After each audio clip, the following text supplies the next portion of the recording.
I woke on my culture board and presentation about my country until 4 in the morning. I wanted to cover every possible angle of culture and history. We were given presentation for seniors as one of our volunteer activities. It felt really important to me to give the perfect presentation about Ukraine. One that would impress everyone with a depth and diplomacy. I wanted to broaden what people are thinking about Ukraine right now. I also wanted to share more than just flag, map, and favorite food. I wanted to talk about Ukrainian success stories, developing IT industry, famous artists, and new businesses.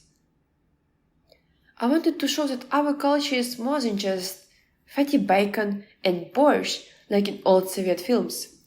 It shows Ukrainian people eating, drinking, and dancing a lot in culture clothes, like silly and simple people.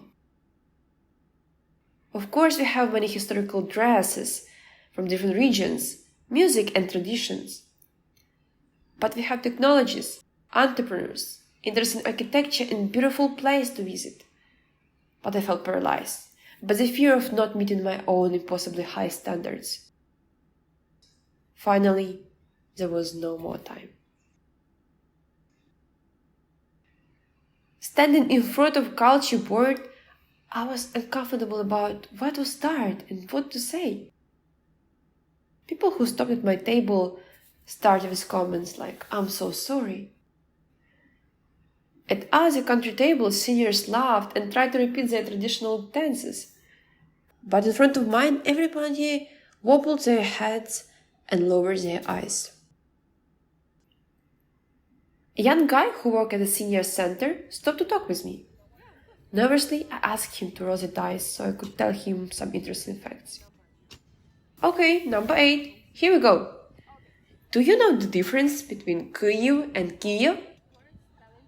Sure, Kyiv is Ukrainian spelling, he said.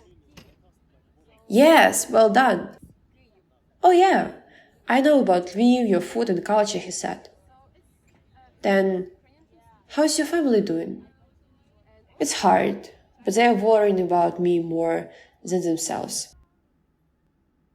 I thought about how my family and I made jokes and listened to the music in the basement before I came here. How do you say hi, how are you in Ukrainian, he asked. Привіт, як ти? He repeated after me. Wow, I laughed. It was really good. We talked and laughed, and I started to relax. More people came, and I didn't wait for them to roll the dice. Hi! Do you know that Carol the Bells was written by Ukrainian composer 100 years ago? Or that Maslow hierarchy of need was created by Ukrainian immigrant?